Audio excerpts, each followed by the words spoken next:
describe him to me. And Muslims, look at the description of your Rasul. And for some, this would be the first time you hear what your Prophet looked like. I saw a man of striking appearance.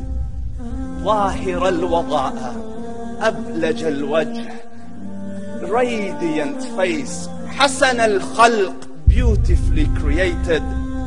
لم تعبه الثجلة, his belly wasn't protruding. ولم تزر به السعلة, nor was his head disproportionate and small. وسيم قسيم, proportionate and delicate, finely made, a specimen of a creation. في عينيه دعج, in his eyes there was a contrast. The dark was immensely dark, the white was excessively white. وفي أشفاره وطف, and his eyelashes were long. وفي صوته صهل, and in his voice was a natural echo. وفي عنقه سطع, and his neck was elegantly long. وفي لحيته كثاثة, his beard was full and thick. أزج أقرن, his eyebrows were arched, but they were not joined. It was separated. In Samat فعليه الوقار, when he was silent, dignity covered him. وإن تكلم سماه وعلاه البهاء, and when he spoke, it was audible and clear, almost commanding and overtaking. أجمل الناس وأبهاهم من بعيد, from afar the most striking and outstanding in appearance. وأحسنهم وأجملهم من قريب, and when he came near, the best of them and the most handsome of them in closeness. حلو المنطق, such an exalted and sweet level of logic. Like when he used to speak, it was so coherently logical, it was smooth and easy to understand. فصل لا نزر ولا هذر, he was to the point, not excessive, nor too short. كأن منطقه خرزات نظم يتحدرن, his logic, his utterances, his words were like jewels coming out of a necklace, calculated, polished, one after the other, it would flow magically. ربعة, he was medium in height. Your eye didn't have to strain to look up at him, nor was it tedious to look down at him. He was a comfortable sight to look at.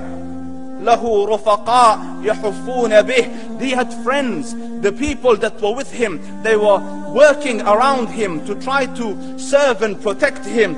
إن قال سمعوا لقوله, when he used to say something, they used to hearken to what he used to say.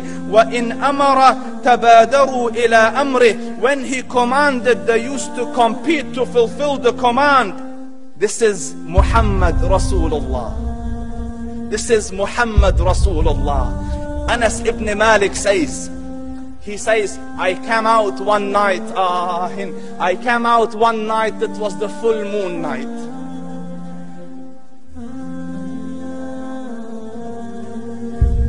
And I looked at the moon, and in the desert, understand, the moon is an awesome sight.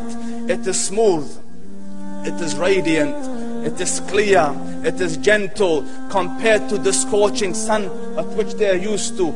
So the moon was the epitome of beauty. So he says, I came out at a full moon night and I looked at the moon and I saw it beautiful, handsome. So I said, let me go see if the moon is more handsome or my Prophet is more handsome. Let me see if that is more beautiful or the Prophet is more beautiful. So I went and I saw him standing afar.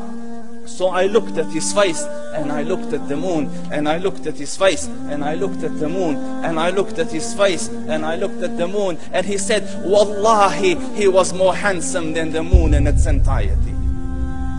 That is just the look of your Rasul. Aisha radiyallahu anha says, I was sewing with the needle. My needle dropped in the dark. I couldn't find it. I said, Ya Rasul, I can't find it. He moved his face close, and I swear, out of the radiance of his face, I found my needle. And the Prophet ﷺ was mind-bogglingly handsome, but his handsomeness was covered with waqar and jalal and hayba. The Sahaba say, when we used to sit at his feet, two feelings conflicting would come on the heart. The first one, you wanted to look at him. You wanted to behold the majesty of his face. And when you wanted to look up, shyness used to overtake you, so you used to look down. Amr ibn al-As says, I sat with him many times, but if you ask me to describe his face, I can't describe it.